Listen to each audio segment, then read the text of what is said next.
Nalazimo se na starom sajmištu. Danas je i 9. maj, dan pobjede nad fašizmom, koji je potpisana predaja u Berlinu 9. maja 1945. godine.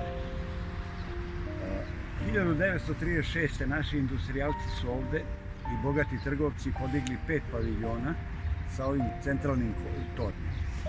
Posle toga u izgradnji su se pridružili 1937. godine Italija, Čehoslovačka, Rumunija, Mađarska i izgradili su oni svoje paviljone.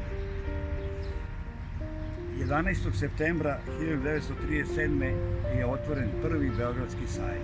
Znači, to je još za vreme Kraljevine Jugoslavije, kada su hteli da razvijaju prirodu i uopšte zna se šta je uloga i mesto jednog sajma.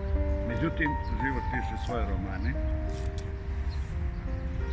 i hteo bih još usput da vam kažem da je 1938. i Turska izgradila svoj paviljon.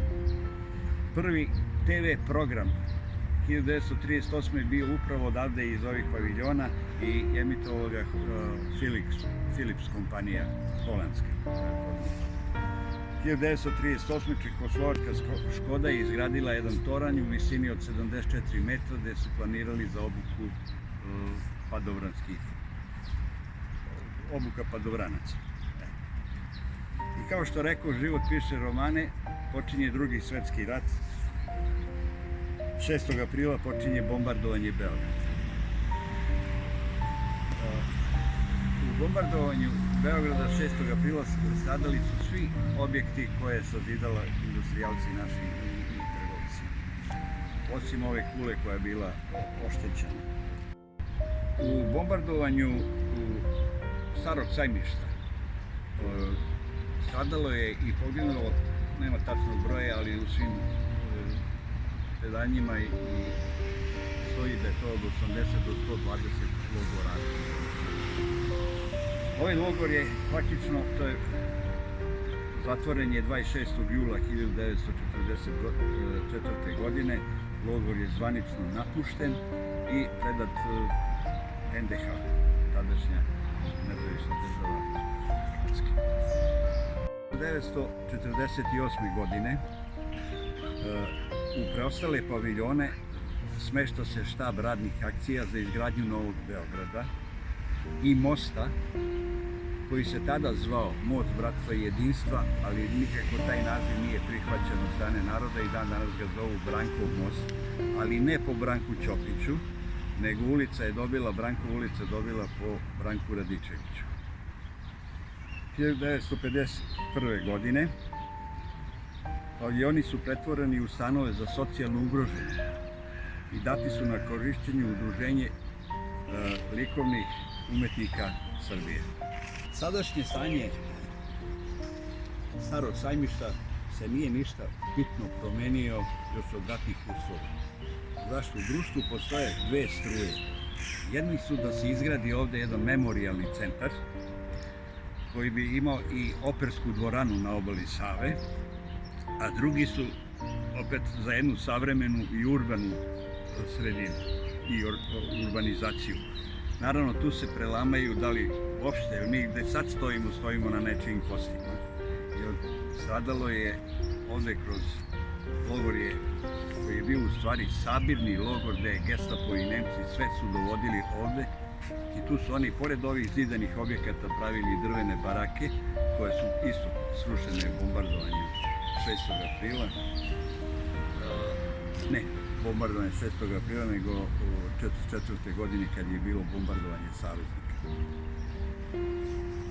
1965. da vidimo sada šta rade naše društveno-političke, da kažem, institucije i država u zemlji. Skupština grada Beograda levu obalu Save proglašava spomen obalu. To je 65. godine. 1974. godine podignuta je prva spomen ploča, uklonjena kasnije i zamenjena novom sa natpisom i dan danas stoji. 1987. godine sajmište se proglava za kulturno dobro. 1992. donet je detaljni urbanistički plan koji ni do danas nije realizovan. Vidite koliko je godina prošlo od 45. da kažem pa do 92. koliko je trebalo našoj državi da donese generalni urbanistički plan za ovu jednu površinu koja se negde prostire na 20 hektara zemljišta. 2003. najveći problem je bio u dobijanju podataka ko ima pravo da bude u objektima sajmišta, a ko je bespravno useljen. Kao i da se utvrdi kakav je status zemljišta, jer se pod ingerencijom grada samo nalazi centralna kula i italijanski i čehoslovački objekat.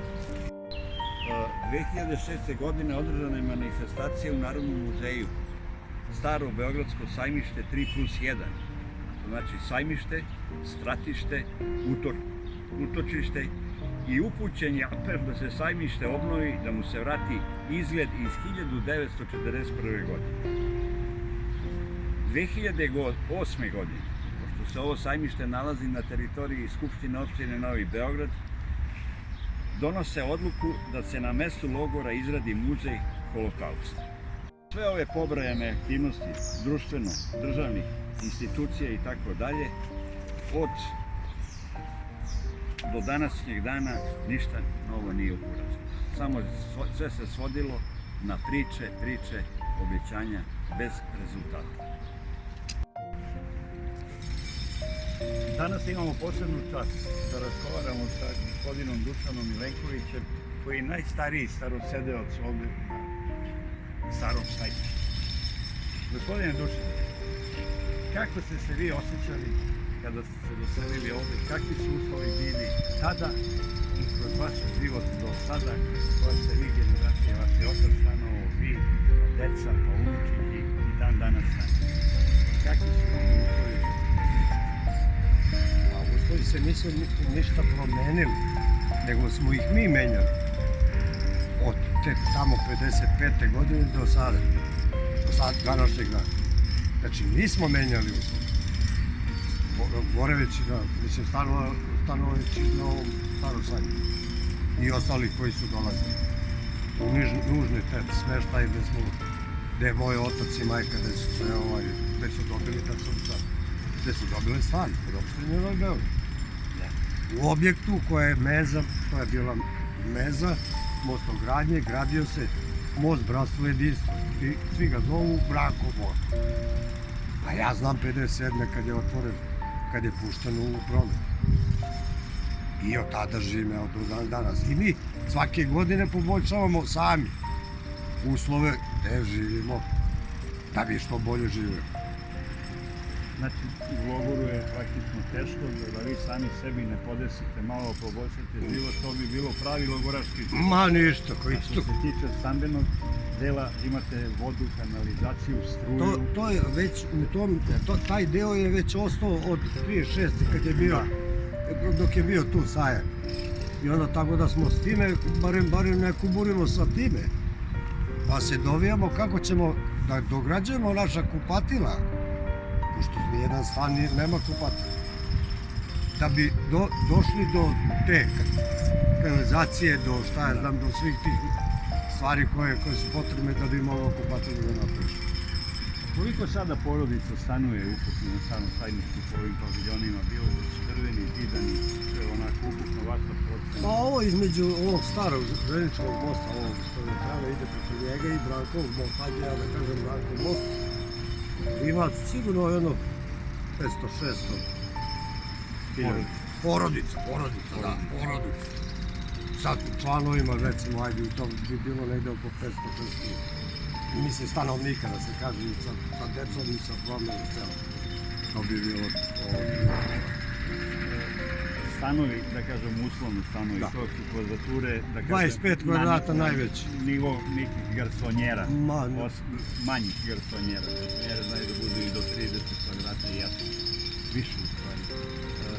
Recite mi, ste vi tu stambenu jedinicu uknjižili na sebe? Da. Znači, vi ste vlasnik jedan kroz jedan. Otplaćeno i sve. Mislim, otkupljeni stanovi, otkupljene šupe. Šupe, normalno, mi nemamo podrume tu, nemamo ništa. Mislim, nikakve podrume da bi koristili u zgradi. nego imamo jedno 100-200 metara od zgrade tu sveču. Ne odlažemo kad je zima, cijeli uganj, drva, ostale i tako Da, dalje. lo. Podrumski. Da, dječje, nema. bicikle i ostale stvari. Potrepštine oni. Da, bome, koje Sezonski. zimi dovlačimo, leti odvlačimo i tako. Mislim u tom. Recite mi sad